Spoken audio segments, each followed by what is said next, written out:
বাংলাদেশের food সিকিউরিটিতে red zone, এখানে দুর্ভিক্ষ হতে পারে। ওই আমির হামজার বাড়ির পাশে 4টা ডিজেলের খনি আছে, বাংলাদেশে কোনো ডিজেলের সমস্যা নাই, পেট্রোলের সমস্যা নাই, আমাদেরকে ধ্বংসের অতলান্তের দিকে নিয়ে যাচ্ছে। আমি চলে আসি গোলাম মাওলা রনি। রনি ভাই, আপনার কাছে এই সময় আলোচনা হওয়ার কথা ছিল জ্বালানি তেলের বিষয়টি নিয়ে, যেহেতু যুদ্ধের কি প্রভাব বাংলাদেশে পড়বে সেটা এখন পর্যন্ত আমরা জানি না, যুদ্ধ কতদিন চলবে সেটাও আমরা এখন পর্যন্ত জানি না। কিন্তু আমরা সংসদে যে চেহারাটা দেখতে পাচ্ছি, দু দলের শুধুমাত্র জুলাইকে কেন্দ্র করে মুখোমুখি অবস্থান, সেটি আসলে জনগুরুত্বপূর্ণ যে ইস্যুগুলো, সেই ইস্যুগুলোকে ধামাচাপা দিয়ে দিচ্ছে কিনা, এবং এটা আসলে ভবিষ্যৎ থেকে খুব ভালো কোনো ফল বয়ে নিয়ে আসবে, আপনার কি মনে হয় রনি ভাই? প্রথমত হলো যে এখন বাংলাদেশের যে অবস্থা, আমার কাছে মনে হয় যে একটা সর্বদলীয় কমিটি করা উচিত সংসদের ভিতর এবং বাইরে। যারা প্রিচার আছেন, যারা সমাজে ইনফ্লুয়েন্স রাখেন, যারা মিডিয়া ব্যক্তিত্ব আছেন, সাংবাদিক, সাহিত্যিক, সবার ভিতর থেকে মানে সরকারের একটা বন্ড তৈরি করা। এবং এটা এখন সংসদে যে বিষয়গুলো নিয়ে আলোচনা হচ্ছে তাদের চাইতে বা সেগুলোর চাইতে হাজার হাজার গুণ বেশি গুরুত্বপূর্ণ। কেন গুরুত্বপূর্ণ? আজ থেকে মাস 3 আগে যখন যুদ্ধ শুরু হয়নি, তখন জাতিসংঘ একটা যে তাদের যে FAO, তারা একটা রিপোর্ট বের করেছে এবং সেই রিপোর্টে বাংলাদেশকে লাল তালিকাভুক্ত করেছে যে এখানে খাদ্য সংকট দেখা দিবে। 1 2 নম্বর হলো যে ডক্টর মোহাম্মদ ইউনূস যখন ছিলেন তখন IMF, ওয়ার্ল্ড ব্যাংক, জাইকা থেকে শুরু করে অন্যান্য যে ফাইন্যান্সিয়াল ইনস্টিটিউশন, তারা প্রেডিক্ট করেছিল যে বাংলাদেশে যেভাবে চলছে তাতে 3 থেকে 3.5% জিডিপি হবে, যেটা শেখ হাসিনা যখন রেখে গিয়েছিলেন ইট ওয়াজ অলমোস্ট 7%, তো তার অর্ধেক। আমাদের দেশের যে অর্থনীতি এবং যেভাবে জিডিপি ক্যালকুলেশন হয়, সেখানে 3 থেকে 3.5% জিডিপি মানে এখানে অলমোস্ট 80 to 90% একটা ঝুঁকি থাকে দুর্ভিক্ষ হওয়ার। তো দেখুন, যখন মানে ওয়ার্ল্ড ব্যাংক বলছে, IMF বলছে যে এখানে 3 থেকে 3.5% জিডিপি হবে, ঠিক তার সঙ্গে জাতিসংঘের অন্য একটা প্রতিষ্ঠান যেটা FAO, তারা বলছে যে বাংলাদেশের ফুড সিকিউরিটিতে রেড জোন, এখানে দুর্ভিক্ষ হতে পারে, ক্লিয়ার ইট। এই যুদ্ধ শুরু হওয়ার পর সমস্ত অর্থনীতিবিদ বাংলাদেশের এবং দেশের বাইরে, ইনক্লুডিং IMF, তারা যেটা বলছে যে এই বাংলাদেশের যে অর্থনৈতিক সংকট, জিডিপি নিয়ে এমন অবস্থা হয়েছে যে এখন এই জিডিপি আর কোনো প্লাসে থাকবে না, এটি -1 to 2% হয়ে যাবে।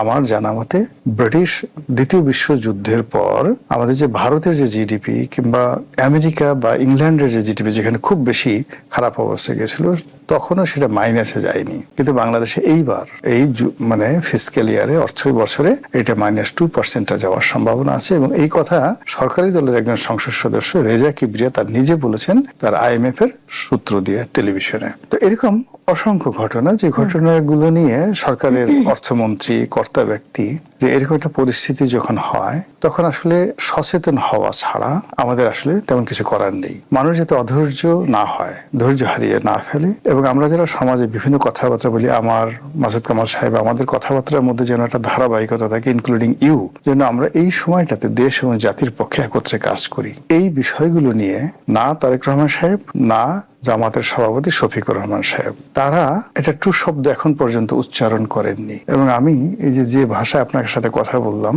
আজ পর্যন্ত গত 3 মাসে এই 2 নেতার মুখ দিয়ে বা তাদের কোনো কর্তা ব্যক্তি, তাদের যারা সাহাবী রয়েছেন, তাদের যারা ডান হাত বাম হাত রয়েছেন, তাদের মুখ থেকেও এই জাতীয় সমস্যা নিয়ে কোনো কথাবার্তা আমরা শুনতেছি না।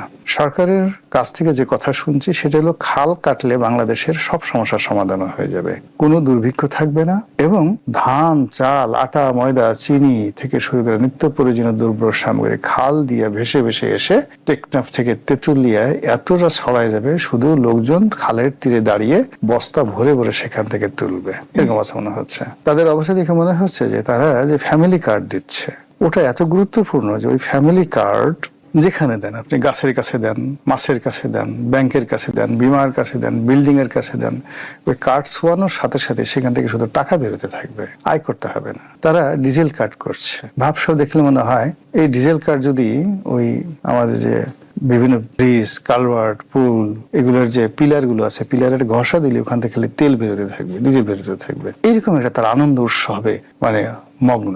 অন্যদিকে জামাত, এনসিপি, তাদের বক্তব্য হলো যে এই মুহূর্তে যদি জুলাই সনদ পাশ হয়ে যায় পাস হওয়ার সাথে সাথে বাংলাদেশে 100টা ডিজেলের খনি আবিষ্কার হয়ে যাবে, পাওয়া যাবে মুহূর্তের মধ্যে। আল্লাহ স্বপ্নে দেখাই দেবে যে তোমাদের আর জান্নাত ঠান্নাতের এই সমস্ত বেশি একটু পরে পরে করো। ওই জায়গাতে জামাতের বাড়ির নেতার, অমুক নেতার বাড়ির পাশে, ওই আমির হামজার বাড়ির পাশে 4টা ডিজেলের খনি আছে।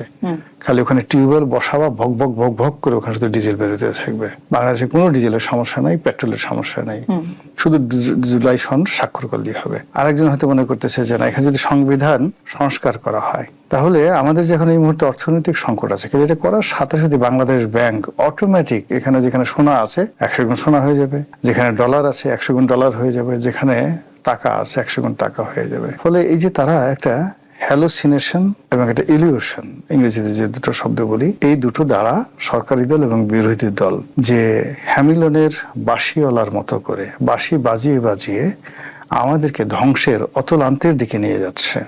সংসদ কি আসলে কোন রকমের সমাধান ছাড়াই কোন আলোচনাতে চলছে? মানে এমনটাই তো মনে হচ্ছে না। আমি এখানে মানে এখানে সংসদের কতগুলো বিষয় থাকে। ফার্স্ট থিং হলো যে এখানে প্রশ্নোত্তর পর্ব থাকে, পয়েন্ট অফ অর্ডারে তারা দাঁড়িয়ে কথা বলে জনগুরুত্বপূর্ণ বিষয়, বা ওখানে সংসদে কারো যদি অধিকার ক্ষুণ্ণ হয়, এরপর তারা নোটিশ দেয়, যে কোনো জনগুরুত্বপূর্ণ বিষয়ে নোটিশ দেয়।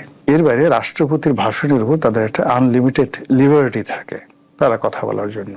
তো যে কয়টি অধিবেশন হয়েছে রাষ্ট্রপতির ভাষণের উপরে আলোচনা হয়েছে, অনেক বিষয়ে নোটিশ দেওয়া হয়েছে, অনেকে পয়েন্ট অফ অর্ডারে দাঁড়িয়েছেন।